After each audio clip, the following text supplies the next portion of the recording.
જસદણમાંથી માતા પિતા માટે લાલબત્તી સમાન કિસ્સો સામે આવ્યો। જસદણમાં રમતા રમતા બાળકની આંખમાં ખીલી ઘૂસી ગઈ હતી। ત્યારબાદ તાત્કાલિક બાળકને જસદણ કેડીપી પરવાડિયા હોસ્પિટલ ખાતે લઈ જવામાં આવ્યો। સ્ટાર સર્જન ડોક્ટરની ટીમની અથાક મહેનત બાદ બાળકની આંખ જીવિત કરવામાં આવી। વેકેશનના સમયમાં બાળકો ફૂલ મસ્તીમાં હોય છે, ત્યારે માતા પિતાએ બાળકોનું ખૂબ જ ધ્યાન રાખવું જોઈએ।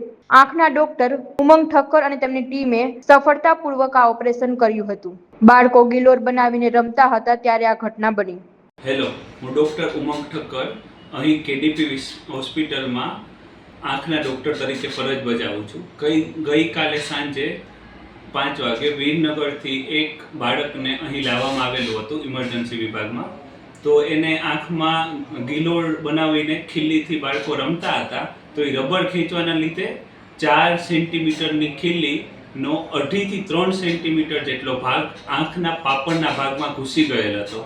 તો અહીં આપણે રેડિયોલોજી વિભાગના ડૉક્ટરોની મદદથી સીટી સ્કેનથી ભાગ કેટલી ખીલી ઘૂસેલી છે, કયા ભાગને ડેમેજ થયેલું છે અને કાઢતી વખતે કયા ભાગને ડેમેજ થઈ શકે એ બધું જોઈને બાળકને જનરલ એનેસ્થેસિયા આપીને ઓપરેશનમાં તાત્કાલિક લેવામાં આવ્યું।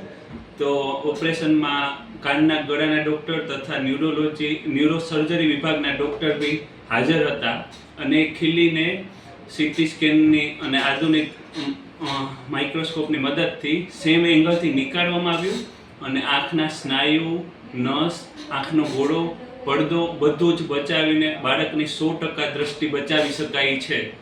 એના માટે ડૉક્ટર બોગરા સર અને નવનીત સર અને કેડીપી હોસ્પિટલના આધુનિક સાધનોની મદદથી આપણે આ શક્ય બન્યું છે। તો તમે બી વેકેશનમાં બાળકો કઈ રમત રમે છે, શું કરે છે અને આંખની તથા અન્ય ઈજાઓની સંભાવના રહેલી હોય છે, એનું તમે ખાસ ધ્યાન આપો।